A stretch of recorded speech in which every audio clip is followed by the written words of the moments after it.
Balance करती है force को मेजर। क्या करती है मेजर? फोर्स को मेजर। एक डिवाइस है, इंस्ट्रूमेंट है which is used to measure the force. ठीक, अब उसने फोर्स को मेजर किया यूजिंग टॉरसन बैलेंस और उसने दो सेफेरिकल चार्जेस दिए।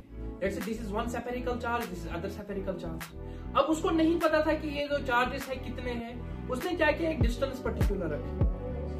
ठीक, और एक काम किया, लेट्स से उन्होंने पहले लिया 10 कूलम चार्ज, 10 कूलम।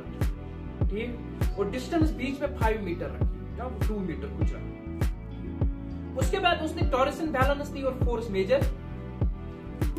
उसके बाद उसने क्या किया, डिस्टेंस को फिर से वही रखा 2 मीटर, फिक्स्ड, डिस्टेंस चेंज नहीं किया, सिर्फ मैग्नीट्यूड ऑफ चार्ज इसको डबल किया, लेट्स से 20 कूलम 20 कूलम। तो उसने देखा कि फोर्स इसकी वजह, फिर से फोर्स मेजर किया, तो उसने देखा कि फोर्स जो है वो डबल, फोर्स भी डबल।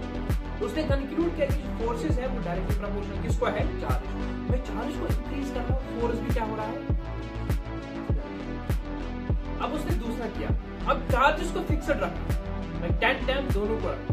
अब पहले डिस्टेंस को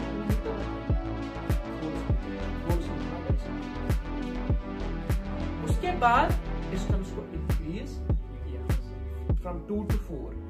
चार्जेस ना सेम 2 to 4। उसने देखा कि फोर्स गोइंग कम, फोर्स क्या को, उसने डिस्टेंस को 1 मीटर किया, यानी कम किया, फोर्स को इंक्रीज। उसने कंक्लूड किया कि जो ये फोर्स है it is inversely proportional to the distance, it is inversely proportional to the